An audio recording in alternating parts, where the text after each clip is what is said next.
Welcome back to Gold Derby. I'm Christopher Rosen. I'm so pleased to be joined by Gillian Anderson, a two-time Emmy Award winner who plays journalist Emily Maitlis in the new Netflix film Scoop about Prince Andrew's disastrous 2019 interview with BBC Newsnight.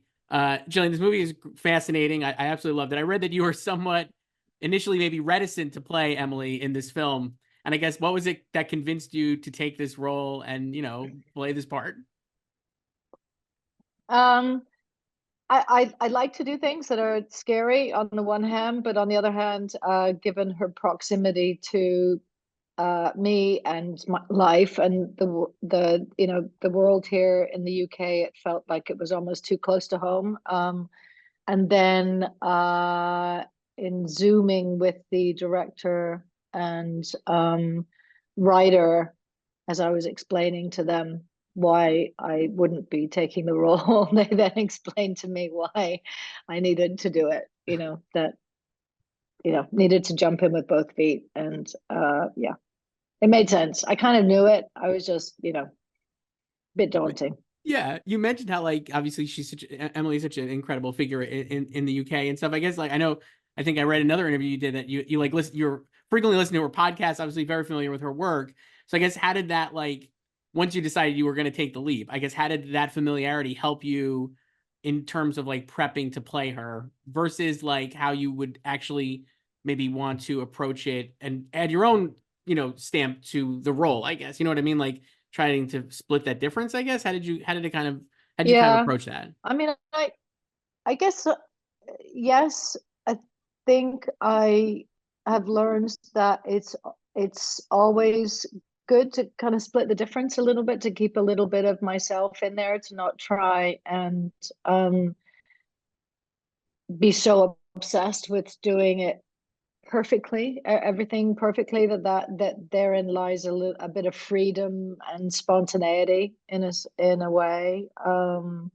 But by the same token, I did study her. I did study how she moved and how she, walked, gesticulated, how she spoke, how she held her head, and all that stuff that one does when playing a real life character. And so, I guess the balance comes on any given day in terms of the particular scene and where those mannerisms end up showing up the most, or um, yeah, Do yeah. you when you're playing, you've obviously played a lot of real life figures in your career. How much does the wardrobe and the hair makeup help you too in terms of the transformation, I guess? And how does that free you up then or because that that's all going to be there, does that free you up more as a performer? Yeah, I think so. I think because you can rely on that to fill in a bit of the story. You know, uh, Someone I know joked at one point about Thatcher and the fact that, given the costumes and the bodysuit and the hair, that her profile was so quintessentially her that even if I hadn't shown up and worked on the voice at all, people would still know, obviously, and have certain, faith in the fact that it was her. Um, and so yes, those elements always help. And um and it also helps, I think, when you're playing somebody who dresses differently to you, that wears, um uh, um and if you're used to seeing them in those clothes so often, that it's easier to psychologically differentiate between me and them, Mm-hmm. and so that when you're then stepping into those clothes, it feels like you're a big leap forward in being them, or then it feels suddenly more comfortable that when you're in those clothes, walking like them feels like it makes more sense than if you're wearing your own clothes and you're walking like, it's all so much of it, I think, we end up making up in our own minds just to give us the confidence to keep going and to immerse immerse myself, I guess. The film, like we said at the top, is about Prince Andrew's interview with the BBC. It culminates in like a recreation of that interview, and it's absolutely riveting watching. I think it's about maybe like 10 minutes of the full interview. And I guess just I want to talk to you a little about like how it's so precise. I feel like in terms of the recreation, but it does feel very like its own thing as well. And I guess like can you talk a little about like how you prep for that sequence, and I also like working with Rufus, who's such a great partner for you here as Prince Andrew. I just think that you guys really nail that dynamic of the real interview so well here in the recreation. So I guess like how did that all like come together? Well, I think it's funny because for a while I was saying that that our version of the interview was about 10 minutes long, but in fact it turns out it's more like 20 minutes. And uh and so I live in the UK. Rufus lives in Los Angeles. He was preparing in his own time and space, and I was preparing in my own time and space. And we came together really for the first time outside the initial full cast read through. Um, I think it was like a day or two before we shot. I can't remember. It was sometime in the hair and makeup trailer when Philip sat with us, our director sat with us and said, um, there are a couple ways that we can go about doing this. And he told us that he was going to have all of the cameras present that were actually present during the real interview. So at those heights and surrounding us, and that those would be live cameras, that they would have film in them and be filming at the same time as our film cameras, and that we could take it in pieces if we wanted, because each um, each section of the interview is split with another scene. It's a cutaway to people standing outside, to Sam, or to Esme back at the BBC, or other members of both teams, and so we could take it in pieces and get each piece, done and shot out, and then move on to the next piece. Or we could, if we felt like it, we could, try and go from beginning to end and they got those pieces. And both Rufus and I were felt like the best way to proceed with the scene, and perhaps the most exciting way, was to do it all in one. And so once we knew what the final version of the interview was, the film version of the interview, which obviously is a condensed version of the real interview, that then we could start working on that. That was our interview. And so there's a young woman that I work with who I asked to create MP3s and stuff for me.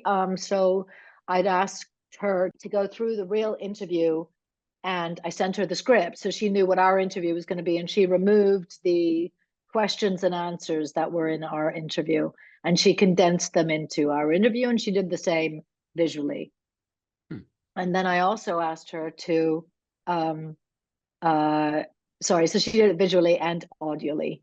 And I also asked her if she would, for all of my questions, if she could put them on an MP3 repeated 10 times. So it was Emily doing it, but it was 10 times Emily before I then moved on to the next question. So if I'm working on it because I'm either driving or I'm walking or whatever I'm doing, that I don't have to keep rewinding backwards. I just have it in my ear so I can get the rhythm and the tone right. Anyway, so that's how I prepared.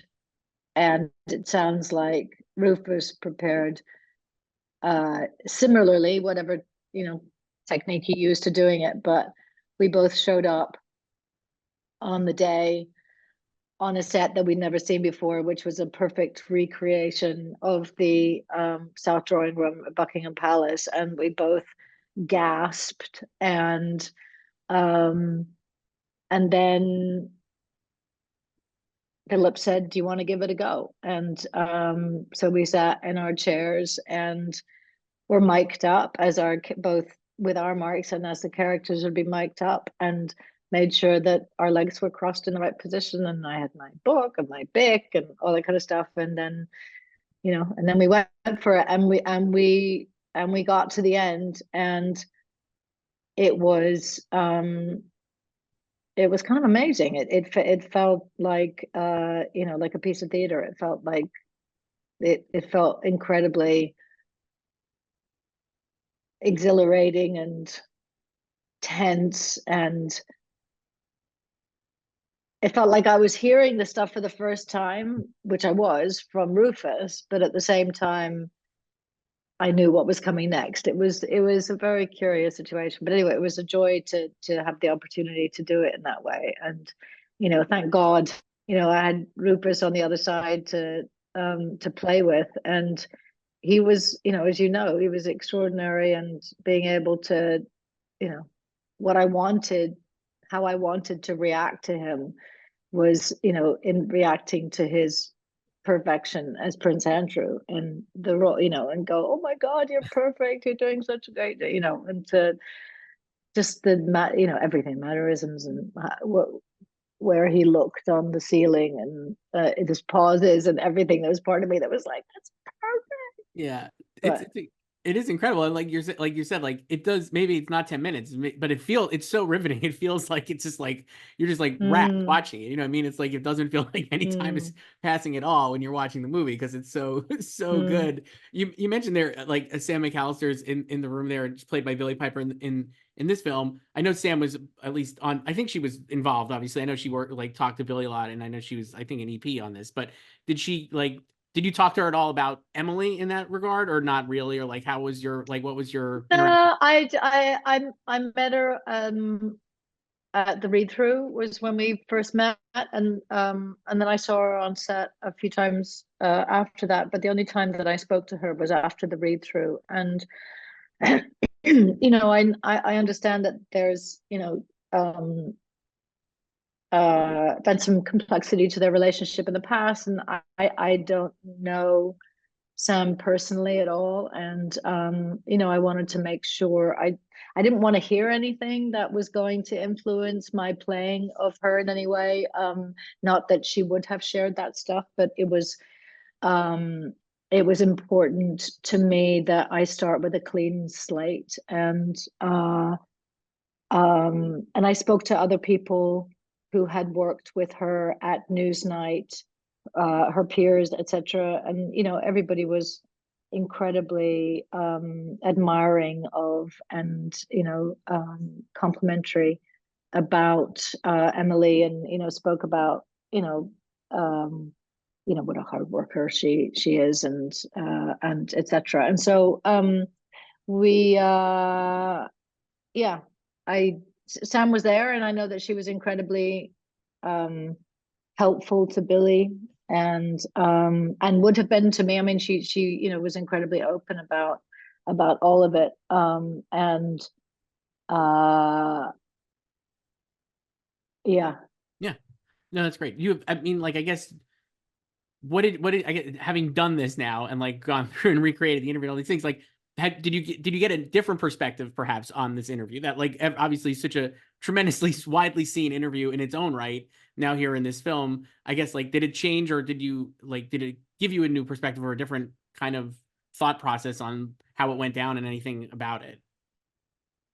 Yeah, I mean, I didn't pay that much attention when it first came out. Of course, we're all aware of it, and I probably saw snippets of it, and but I certainly hadn't watched it in its entirety. And so it was only in working on this that I properly studied it, and obviously watched it many, many, many, many times. But I think the thing that stands out the most, again, this is Sam's experience, and her version of events. I have no reason to believe that it's not how it was, but the degree to which, in the 72 hours prior to the interview, that they locked themselves away, and just basically rehearsed and went over it and over it, and all the eventualities and potentialities, and and that was new to me, just in terms of journalism, and that, but with a, you know, journalists, particularly journalists, I guess, who are interviewing, whether it's world leaders or people in power or whatever, the degree to, I don't know how often that is done.